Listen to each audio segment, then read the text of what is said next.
Muy buenas noches. Iniciamos este día nuestro sexto estudio del libro de Apocalipsis. Vamos a leer la palabra de Dios en el libro de Apocalipsis, capítulo número 2, versículos del 8 al 11. Buenas noches para todos los que puedan estar conectados. Bendiciones. Dios les bendiga. Dice Apocalipsis, capítulo número 2, versículos del 8 al 11. Dice de la siguiente manera.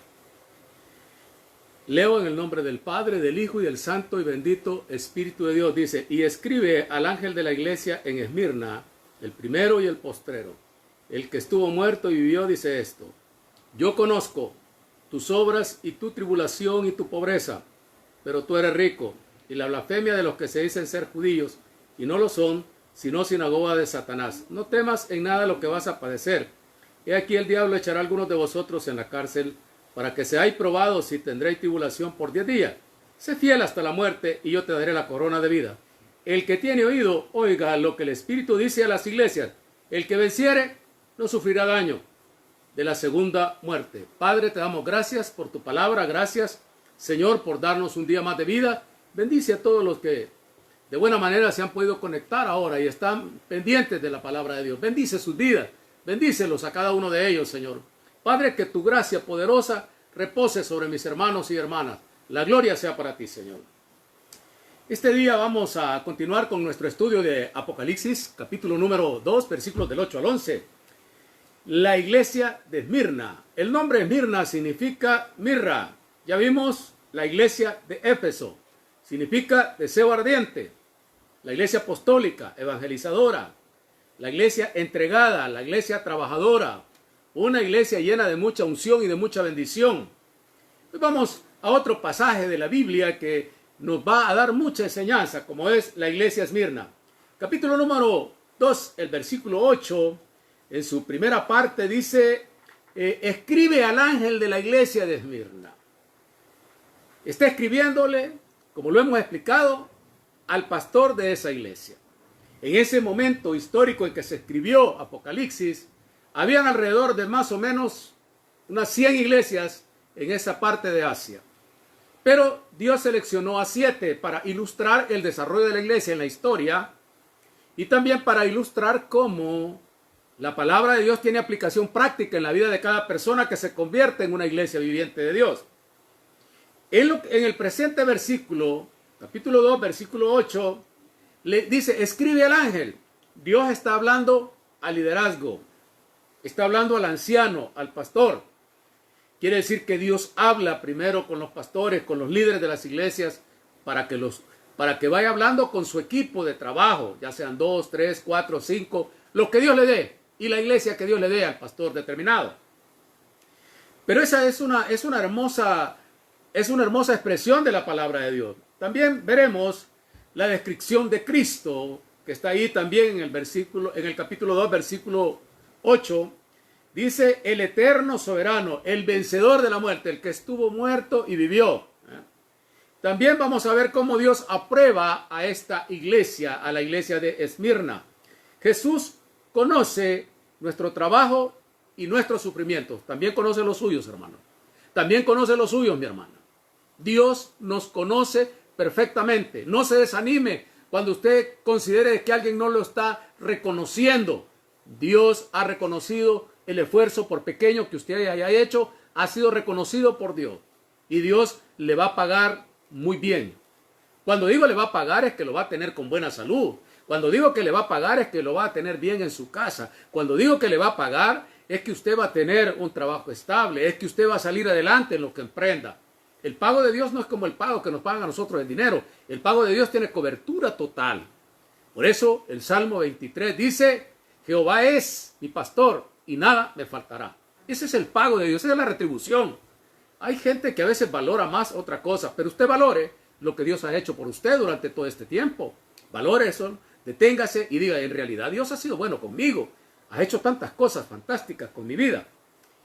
Entonces Dios conoce eso. La exhortación que yo le llamo motivación divina. Está en el capítulo 2, versículo 10. Y la promesa para los vencedores, Apocalipsis 2:11. Eso es lo que vamos a desarrollar en esta noche para la gloria de Dios. Vuelvo a repetir, uno, la dedicatoria que va para el pastor de la iglesia de Esmirna. Número 2, también describe la persona de Cristo. Describe su soberanía eterna y describe de que Él venció la muerte. Y número 3, Dios aprueba, conoce sus obras y su tribulación. Conoce nuestras angustias, nuestras necesidades. Y también nos exhorta. La palabra exhortación es animarle, darle esperanza, motivarlo para que no renuncie a Dios. Yo le llamo motivación divina, porque el Espíritu Santo es el que produce el querer como el hacer en la vida suya y en la mía. Y al final está una promesa para todos los que soportemos eso. El vencedor. Hay una promesa para los vencedores. Nadie tiene mejores promesas que Dios. Vamos a continuar con nuestro estudio. Si usted recién se conecta, bendiciones. Si usted después puede compartir este sermón, compártalo por favor para la gloria de Dios. El capítulo 2, el versículo 8a, cuando le dice, escribe al ángel de la iglesia Esmirna, está dedicado a la autoridad pastoral. Y esta autoridad pastoral toca también a las congregaciones, lo toca a usted. Está hablando del liderazgo de las iglesias. Está hablando del líder de la iglesia y de todos los que están ahí, que comparten la visión del evangelio. Es una cosa preciosa. Y las personas tienen que tener una imagen de qué es lo que nosotros somos, de qué es lo que nosotros deberíamos de ser para los hombres. También ahí hay una delegación de autoridad. Dios está delegando en el pastor de la iglesia Esmirna autoridad. Quiere decir que también los pastores delegamos autoridad en los miembros de la iglesia cuando nos llama al ministerio, porque el jefe mío es Cristo, es Jesús. Y cuando Él nos pone a nosotros en una congregación, sin importar su tamaño, la congregación está bajo esa autoridad pastoral, está bajo ese liderazgo pastoral. Cuando usted reconoce bien ese camino, usted no va a tener problemas en ningún sitio. Usted va a aprender a respetar, va a aprender a obedecer, va a aprender a conducirse y Dios le va a ir abriendo a usted unas puertas que nunca antes se las habían abierto. No se oponga a usted, no sea muy autosuficiente. Es un pecado que yo tenía y que lo comparto con usted también. Es aquella tendencia de que no nos gusta que nadie nos diga nada. Pero el Señor, Él se va a encargar de usted y se ha encargado de mi vida y se va a encargar de la suya. Nuestro Dios es maravilloso, Él lo va a tratar con amor, lo va a tratar con cariño, Él no lo va a maltratar. Estaba delegando autoridad, muy importante la delegación de autoridad. Y el apóstol Pablo encontró esa delegación de autoridad en una de las iglesias que se fundaron en Corinto. En su primera carta o epístola, el apóstol Pablo está explicando esta autoridad de los líderes de las iglesias. En 1 Corintios capítulo 4, versículos del 1 al 2, hay una porción de la Biblia que yo quiero leer esos dos versículos para compartirlo con usted, porque es muy importante que usted conozca. Porque Apocalipsis está hablando de liderazgo, está hablando de la autoridad pastoral, está hablando de la autoridad de cada cristiano, de cada persona. Usted es líder. Líder primero de su propia vida, líder de su familia, líder de sus finanzas, líder de todo lo que usted tiene, que Dios le ha dado. Dios se lo ha dado para que usted lo maneje, para que usted tenga las habilidades para manejarlo. 1 Corintios capítulo 4, versículo 1 y 2. Dice Pablo, la iglesia de Corintios era una iglesia maravillosa. Abundaba en dones, abundaba en lengua, en discernimiento de espíritu, en profecía, en milagros, pero eran un poco desordenados. Las dos epístolas que Pablo escribe son epístolas correctivas, doctrinales, y va primero dirigido al liderazgo de esa iglesia. Va dirigido a ese amplio marco de liderazgo que se había fundado en ese lugar. Muy interesante. Mire, y Pablo está hablando una imagen de lo que debe de ser el líder en cualquier nivel de la iglesia, empezando por el pastor y hasta el último miembro que se sienta allá en el último lugar de la banca. Vea lo que dice. Así pues, dice Pablo, cuando le escribía a Corintios, capítulo 4, versículo 1, así pues, téngannos los hombres. Quiere decir que las personas que no conocen a Dios tienen que tener una imagen del cristiano, del pastor y de cada uno de los miembros de la iglesia. ¿Cómo deben de verlo a usted como pastor y cómo deben de verlo a usted como miembro de una iglesia del cuerpo de Cristo? Dice, así pues téngannos los hombres por servidores de Cristo.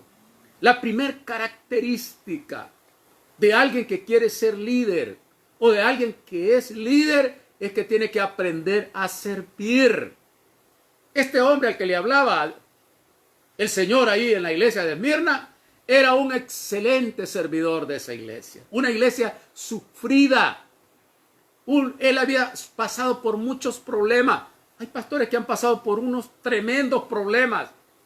Va aquilatando la vida suya también. Usted también ha pasado por tremendas dificultades. Pero si ha llegado hasta esta hora, ha llegado a este momento, es porque Dios tenía un plan en la vida suya. Tenía un proyecto. Y el proyecto de Dios en la vida suya no es malo, hombre, no lo rechace. Ya probó muchas cosas. ¿Por qué no prueba el proyecto de Dios en su vida? ¿Por qué no lo hace suyo? ¿Por qué no prueba a ver cómo funciona el proyecto de Dios en su vida? Yo tengo 43 años de estar en el Evangelio y pasé 4 años retirado del Evangelio, sin congregarme, no pecando abiertamente, pero no sirviendo como Dios quiere que sirva. ¿Y qué pasó? Dios también se aparta un poco de uno para disciplinarlo a uno, para entenderlo a uno, y lo hace pasar por pruebas y por tribulaciones. Después vamos a hablar de eso. ¿Para qué sirven las pruebas y las tribulaciones en la vida del cristiano y en la vida del que no es cristiano? Porque son dos ámbitos diferentes de aplicación de la palabra de Dios. Pero aquí está, ténganos, servidores. La primera característica es ser servidor. ¿Quiere usted ser general de Cristo? Sirva a los demás. Tenga misericordia de los demás. Tenga amor de los demás. Tenga bondad para los demás. Respete a los demás. Con eso usted está hecho. El Señor Jesús tenía misericordia, por eso sanaba a los enfermos. Tenía bondad cuando sanó a la suegra de Pedro. Tenía respeto por la gente, la trataba bien. Qué maravilloso, Jesús era precioso. Se acostumbró a servir. Usted quiere ser general en cualquier lugar. No es como los generales que enseñan en esas escuelas de liderazgo humano. No. Aquí no es nada de eso. Nada de triquiñuelas. Aquí es que usted tiene que aprender a servir. Y que tiene que tener un corazón para servir. Tiene que tener amor por la gente. Tiene que desarrollar misericordia. Como la parábola del buen samaritano que encontraron allá todo herido. Aquí se acabó la religiosidad. Aquí usted tiene que tener misericordia, tiene que tener bondad, tiene que tener respeto por la gente. Si usted hace eso, usted está como un general del Señor. Usted está como un líder, como era este hombre al que le están escribiendo de la iglesia de Esmirna. Lo tenían por ser, así pues ténganos los hombres por servidores de Cristo. ¿A quién le sirve usted? No podemos servir a Dios y a las riquezas. Usted tiene que aprender a servirle a Cristo y desarrollar esas 4 habilidades para con las personas. Amor a los demás, misericordia, respeto, bondad. Con esas 4 cosas usted está hecho para servir, para ser un buen líder, una buena lideresa. Pero si usted es de las personas que dicen, no, yo con este no me meto, entonces usted necesita hablar más con Dios. Necesita meterse más con Dios para poder meterse con nosotros. Este hombre era un hombre sufrido, era un pastor sufrido de la iglesia de Esmirna. Ténganos, dice, y administradores de los misterios de Dios. ¿Qué es la palabra misterio en la Biblia? ¿Qué es la palabra misterio en la Biblia? Porque le está hablando a este. ¿Cuáles son los misterios? Es algo que no ha sido revelado en su totalidad. No tiene nada que ver con cosas místicas. No. Espiritismo, no. Es la palabra misterio en la Biblia se usa para indicar que hay cosas que no han sido reveladas en su totalidad. Por ejemplo, ¿cuál es? El rapto de la iglesia. Solo se sabe, tenemos una idea de lo que va a ser el rapto de la iglesia. ¿Qué otra cosa también es un misterio? Que se ha revelado una parte, pero no en su totalidad. La resurrección corporal de los muertos.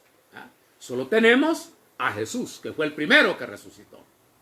Esa es la palabra misterio. Hay que ocuparla bien en la Biblia. A veces uno puede tender a otra cosa. Entonces, los pastores y las iglesias deben de saber manejar los misterios de Dios, ¿ya? Los misterios de Dios.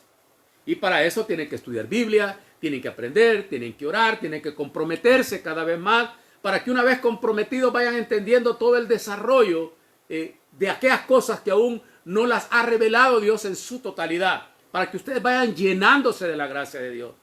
Y si tienen falta de sabiduría y si algo les falta, pídanle a Dios, el cual es abundante en darla. Nuestro Dios no es mezquino, no tiene miseria humana. Nuestro Dios es bondadoso, generoso. Por eso le permite a usted y a mí interactuar ahora por este medio. Qué maravilloso nuestro Dios. Entonces, servidores y administradores de los misterios de Dios. Ese pastor, ese líder, tiene que tener esas dos características. Ser un excelente servidor y ser un excelente administrador de los misterios de Dios. Quiere decir que tiene que tener un dominio de la Biblia, un dominio de su contenido, para poder orientar, para poder ayudar al proyecto de vida de cada persona que se va incorporando al cuerpo de Cristo. Es maravilloso, hermano. Esto es como empezar un estudio para toda la vida. Hay una definición de currículo que a mí me gusta, la aprendí en 1996 en Santiago de Chile. Currículo, dice, es vida. Como soy maestro, me gusta eso. La palabra de Dios es vida. Jesús dijo, y que las palabras de Él son vida. Y el que cree en mí, de su interior correrán ríos de agua vida. Se van a manejar un montón de proyectos en la vida suya. Usted se va a desarrollar como ser humano. Pero permita que los pastores le ayuden. Permita que los pastores canalicen su trabajo. Agradezca el trabajo de los pastores. Usted a veces agradece el trabajo de otro. Pero el de los pastores tiene que agradecerlo. Tiene que ser agradecido. Tiene que tener gratitud para eso. Por eso estaba hablando al liderazgo Dios, porque Jesús estaba contento con el pastor de la iglesia de Esmirna. Estaba satisfecho de su liderazgo. Y quizás estaba atribulado como algunos de nosotros algunas veces. Dice, quizás nadie ha reconocido mi trabajo. Cuidado, estimado hermano y estimado pastor. Dios nos conoce. Yo tengo 20 años de estar trasladándome hasta allá a Usulután, viviendo yo aquí en San Salvador. Yo nací en San Miguel. 20 años, casi 10 años allá en Nueva Granada, donde fundamos la primera iglesia, en que Dios me llamó al pastorado. Ahí fue mi llamado al pastorado. Y otros 10 años que tengo en el Tabernáculo Bíblico Internacional, ahí en el Jocotillo, y manejando de aquí para allá. 20 años sirviéndole a Dios. Y yo no me he salido de esa ruta, hermano. Ha venido un gobierno, ha venido otro gobierno, viene otro, pero yo me he sujetado a la palabra de Dios. Y he aprendido a respetar. He aprendido a amar, he aprendido a servir, he aprendido a tener misericordia de los demás. Esas cualidades usted debe de tenerlas. Lejos de aquí, ir y venir. Algunas veces cuando íbamos los miércoles, los jueves con mi esposa, caminando. Y el Señor conoce. Y en ese trayecto, una vez que nos quedamos ahí por Quebrada Seca, en lo oscuro un día jueves, en un carro que no era el mejor, nos quedamos con mi esposa varado y ángeles llegaron a arreglar mi carro y a echarle aceite y agua al carro. Y no volví a ver esos ángeles. Llegaron directamente a ayudarme. Dios es generoso. Dios es hermoso. A saber cuántos ángeles lo han visitado a usted y usted ni cuenta se dio. Uno debe darse cuenta de que la palabra de Dios es poderosa. En esos 20 años, 2 veces nos han hecho 2 intentos de tirarnos cosas a mí y a mi esposa cuando veníamos solos en el carro, y el Señor nos ha salvado de eso. Y otra vez un rayo que cayó atrás del carro, un gran rayazo en la carretera. El Señor va acompañándonos, como acompañó a Israel cuando salió 40 años por el desierto. El Señor te está acompañando a ti en esta noche, donde quiera que te encuentres, en el lugar que te encuentres, en la condición que te encuentres. Dios te está acompañando como acaba acompañando al pastor de la iglesia de Esmirna, que significa sufrimiento. La nación está sufriendo ahora, el mundo está sufriendo ahora, pero la iglesia está en las manos de Dios.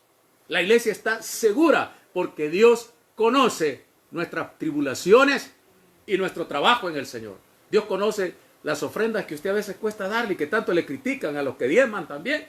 ¿Cómo los critican, hermano? Pero no critican lo que Dios ha hecho en la vida de las personas, los cambios trascendentales que ha hecho. Pero ahí le critican, si usted medio le dice, fíjate que hay una ofrenda, ¿para qué das eso, pues? Usted lo da porque tiene gratitud para Dios, porque tiene alegría para Dios. No es porque lo va a dar, porque no, usted no piense en eso. Eso es pensar de una manera miserable, hermano. Y eso es pobreza.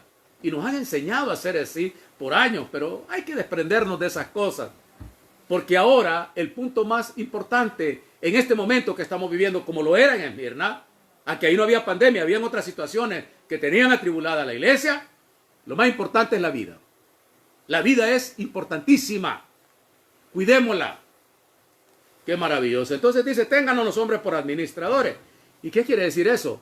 Misterio, deberes. También dice, ahora bien, se requiere de los administradores que cada uno sea hallado fiel. Juan 15:7.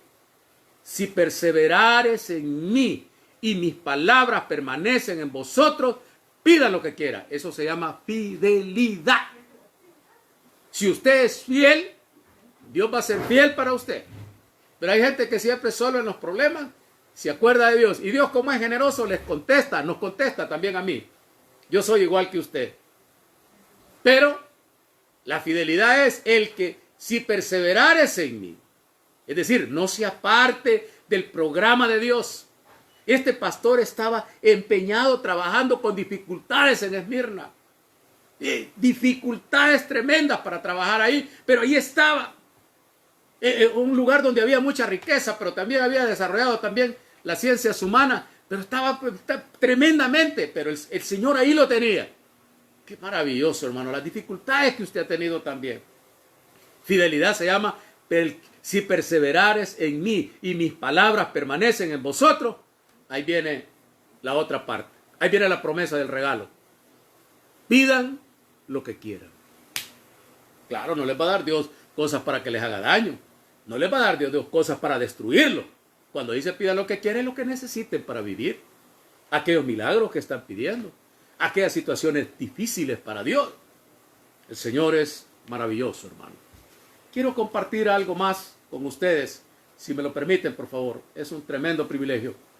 Quiero hablar de otro tema también que está ahí, el 2.8b. 2.8b de Apocalipsis. 2.8b de Apocalipsis dice, el primero y el postrero, el que estuvo muerto y vivió, dice esto. Esto se llama el vencedor de la muerte. No hay en ninguna parte del mundo alguien que diga que ha vencido la muerte. La tumba de todos los buenos hombres, de los líderes, algunos no queridos, ahí están. La tumba de Buda, ahí está. La tumba de Mahatma Gandhi, ahí está. La tumba de Stalin, ahí está.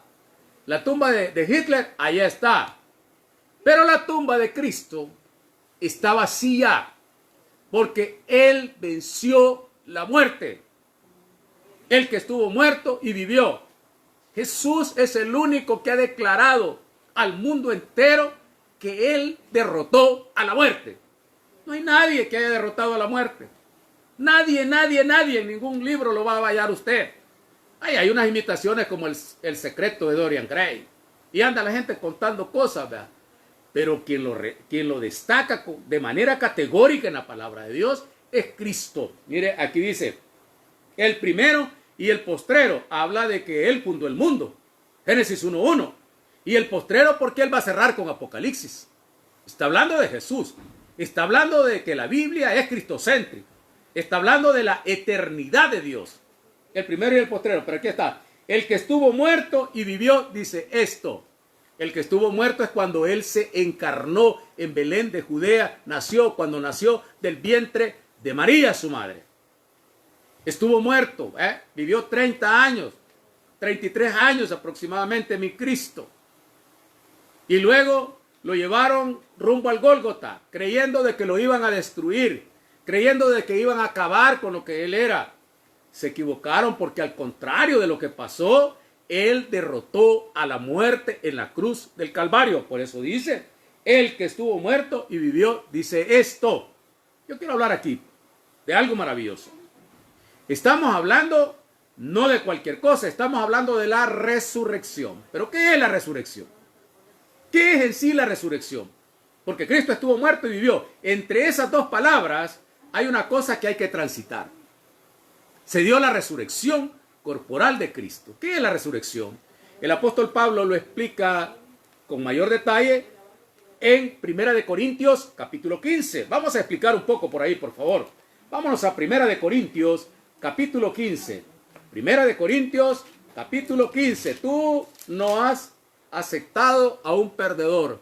Has aceptado al que derrotó la muerte, a un vencedor, al campeón de campeones, al Hijo de Dios. Maravilloso nuestro Cristo. 1 Corintios 15, 1. Quiero dar un contexto sobre este tema del poder transformador de la resurrección, que está vinculado. 15 del 1 al 6 dice: además os declaro, dice Pablo, el evangelio que os he predicado, el cual predico yo y el cual usted conoce también, al cual le han predicado a usted, el cual también recibisteis, en el cual también perseveráis. Ahí está. Usted ha creído, usted persevera. Usted no es de los que llega un día y el otro día no llega, no. Usted está perseverando en la palabra de Dios. Por el cual asimismo, si retenéis la palabra que os he predicado, sois salvos, si no creíste en vano. Pablo está hablando del nuevo nacimiento y del poder que tiene la palabra de Dios para transformar a una persona, para transformar naciones, comunidades, continentes.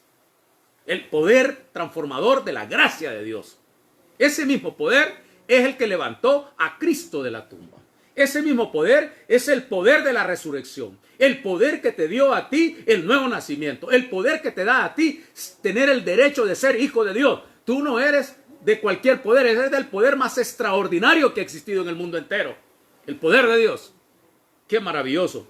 Porque primeramente os he enseñado, que asimismo recibí, que Cristo murió por nuestros pecados conforme a las Escrituras. La muerte vicaria de Cristo estaba predicha desde Génesis 3, 15, 16, la primera profecía mesiánica. Y luego viene desarrollándose en todos los libros de la Biblia, que tiene más de 40 autores. La palabra de Dios es íntegra, maravillosa. Cristo murió por sus pecados. No ha muerto nadie más, hermano. Nadie lo puede andar juzgando. Nadie lo puede andar criticando a usted. El Señor es el único que ha muerto por nosotros. Él es el que lo ha hecho salvo a usted. No son las obras. No son las cosas que usted piensa. El apóstol Pablo lo declaró en Efesios capítulo 2, versículos del 8 en adelante. Porque por gracia soy salvo. Ese es el concepto del nuevo pacto. Porque por gracia soy salvo, no por medio de las obras, sino por fe. Y esto no es un don de vosotros, es un don de Dios. Dios te regala ese don, esa semilla. Y esa semilla va creciendo en ti. Y esa semilla es la que te va a llevar a la eternidad. Esa semilla es por la que el Señor, después Pablo lo explica, va a venir para que así como Cristo se levantó de la tumba, tú también y yo nos vamos a levantar si Cristo no viene ahora, porque si viniera ahorita mismo somos transformados, morimos en cuestión de segundos y nos pone otro cuerpo rápido para poder estar igual que Él. Porque así lo explica el apóstol Pablo en 1 de Tesalonicenses capítulo 4 versículos del 11 al 17. El arrebatamiento. Dice que algunos no van a gustar la muerte. No es que no van a morir, es que van a morir rápidamente y rápidamente van a salir con el otro cuerpo. A eso se refiere el Señor. Maravilloso nuestro Dios. Nuestro Dios es glorioso. Nosotros estamos en las manos no de cualquiera. Estamos en las manos del Dios que tiene el control de todas las cosas. Del dueño del universo. Qué maravilloso. Y te perdonó. Que nadie te diga que no te ha perdonado. Si te equivocaste. Si decís cosas a veces que no son buenas. Si has cometido. ¿Cuántas veces cae el justo? 7 y Dios lo levanta. Y perdonarás también mi pecado que es grande. Salmo 25, 11. No se esconda, hombre. No se achicopale, dele para adelante. Que el que lo ha llamado a usted es más poderoso que las críticas. Es más poderoso que todos los que lo señalan. Es más poderoso que todos los que le dicen que usted no ha hecho en nada. Es que usted no hizo nada. Todo lo hizo Cristo en la cruz del Calvario al morir por cada uno de nosotros, derramando su preciosa sangre de una vez y para siempre y dándonos vida y vida en abundancia. ¡Qué maravilloso! ¡Qué glorioso! 1 Corintios 15, 4 dice, y que fue sepultado, ¿va? Lo sepultaron a Cristo. 3 días lo metieron. José de Arimatea fue a pedir el cuerpo de él. Era un hombre que tenía dinero. Diga que con los ricos fue sepultado Cristo. Es que Cristo no era cualquiera, era el Hijo de Dios. Y nosotros no somos cualquiera. somos hijos de Dios. Lo sepultaron. Y el tercer día, el Señor se levantó con un cuerpo resucitado, con un cuerpo capaz de poder ir al tercer cielo, porque nuestra atmósfera tiene primer cielo, cielo aéreo, segundo cielo, cielo sideral, y tercer cielo, que es el trono de Dios, y donde usted y yo estamos invitados a unas bodas del Cordero. Y nadie va a poder detenernos de que vayamos a esas bodas.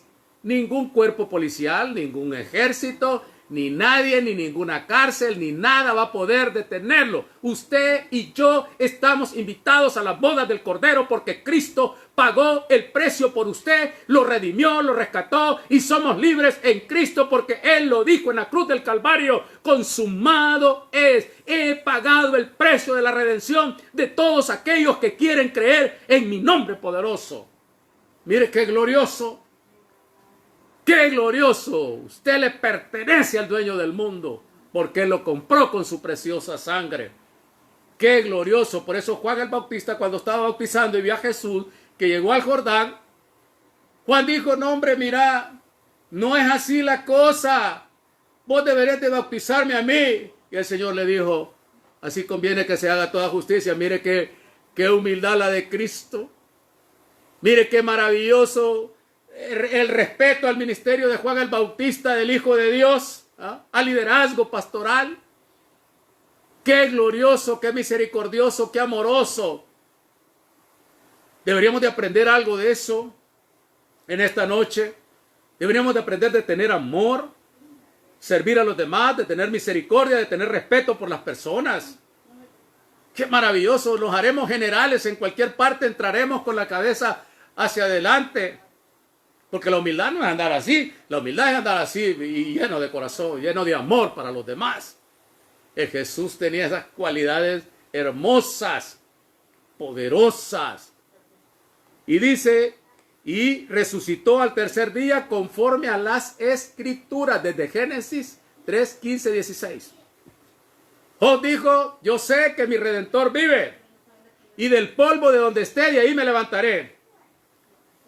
La resurrección de Cristo, la de Lázaro, no fue una resurrección, fue una vivificación. Todos los otros que volvieron a la vida no es. La palabra correcta de la resurrección, que tiene que ver con la eternidad implícita, es exclusiva de Dios, a través de la persona de Cristo. Y luego nosotros estamos esperando ese acto glorioso, ese acto mundial de la resurrección de los muertos, que se le llama el rapto de la iglesia. Y el Señor viene por nosotros. El Señor viene por ti, viene por mí, viene por tu familiar que también ya falleció, pero que esté esperando volver en ese nuevo cuerpo que el Señor le va a dar. ¡Qué glorioso! ¡Qué maravilloso nuestro Dios! ¡Aleluya! Vea el 6. Después apareció, y vea esto. Y en el 5. Y que apareció a Cefas, quiere decir que la resurrección de Cristo no es algo mágico, no es una leyenda. Se le presentó a Pedro. Pues. Cefas es Pedro. Y Pedro no es el primer papa. Pedro es un apóstol. El vicario de Cristo en la tierra es la persona del Espíritu Santo. Y vino en el Pentecostés. Ahí vino para inaugurar su ministerio. Hoy estamos en el ministerio del Espíritu Santo. Él es el vicario de Cristo en la tierra. El representante legal de Cristo se llama el Espíritu Santo. La persona, y tiene intelecto, y tiene voluntad, y tiene sentimiento, y como te ama y como te quiere a ti, te apapacha a ti, y nadie va a impedir que te quiera porque Él te ama, te anhela. Qué glorioso, qué hermoso. El 6 dice: y después a los 12, y Tomás no creía, como era incrédulo, y mire lo que tiene, vea este cuerpo que tenía Cristo. Dice que las puertas estaban cerradas y que Él traspasó las puertas. Quiere decir que el cuerpo que te espera a ti y que me espera a mí, ya no te va a doler las rodillas como me duelen a mí. Ya no vas a padecer de ninguna enfermedad, porque esto lo heredamos por la naturaleza adámica. Jesús dice que atravesó las puertas pasa a vosotros? Y se asustaron. Y Tomás dijo, bueno, pero yo no estaba ahí. Y cuando Tomás llegó también, y lo tocó Tomás y le dijo, Señor mío y Dios mío, dijo. Estaba en el cuerpo. Tomás percibió, antes de que el Señor subiera al tercer cielo, que es el transcurso de la resurrección total. Presentarse ante el Dios Todopoderoso. Por eso es que nosotros nos vamos a presentar ante Dios. Y le veremos, dice la Biblia, cara a cara, tal como Él es. Así como Cristo lo vio, también nosotros vamos a tener eso. Eso aún no está escrito, eso es un misterio. Solo se ha revelado una parte escritural de eso. Eso es algo escatológico, eso es algo profético. Pero algo profético que se va a cumplir, no algo mentiroso, porque el Señor no es político. Él no trabaja para que voten por Él, no. Él votó por ti en la cruz del Calvario, al derramar su sangre, al entregar su vida por ti, sin conocerte. Él dio todo por ti. Él no tiene nada que pedirle a nadie porque Él entregó todo. Dice Filipenses capítulo 2 que Él se vació todo, es decir, dio toda la esencia de Él, de lo que era, para que tú fueses enriquecido y Él se hizo pobre. Pero un día dice que por ese acto que Él tiene, toda lengua y toda rodilla se doblará y confesará que Él es el Cristo glorioso, que Él es el Todopoderoso, que Él es el dueño de todo cuanto existe. ¡Qué glorioso! ¡Qué maravilloso! ¡Gloria a Dios! Al vencedor, el que venció la muerte. Y después dice, apareció a más de 500 hermanos. Algunos al momento que Pablo escribió murieron. Ahí ven ustedes que no era la resurrección como se entiende a veces. Algunos murieron y dice, y otros duermen. Dice Pablo, utiliza la palabra morir, dormir, para decir, porque el cristiano no muere. El cristiano solamente cuando, porque está establecido a los hombres que mueren una sola vez, lo que hace es estar en una etapa de descanso. Y esperar nada más. Esperar que suene la trompeta. Esperar que el ángel de Dios, el Miguel Ángel, esté ahí dando la orden para que el ejército venga, como vino por Lázaro en aquel relato de Lucas capítulo 15, del rico y Lázaro, que no es una parábola, es un relato verídico. Dice que el rico murió y ahí lo dejaron, pues algo mal. Pero Lázaro, al igual que tú, Lázaro te representa a ti, me representa a mí. Que cuando murió Lázaro, ángeles vinieron por él. Cuando tú mueras, cuando tú vengas a la resurrección, ángeles vendrán por ti. Va a haber una gran fiesta, una fiesta maravillosa, increíble. El poder de la gracia. Quiero ir contigo porque quiero ir un poco acortando, achicando para el tiempo transcurre tan rápido. Es maravilloso nuestro Dios.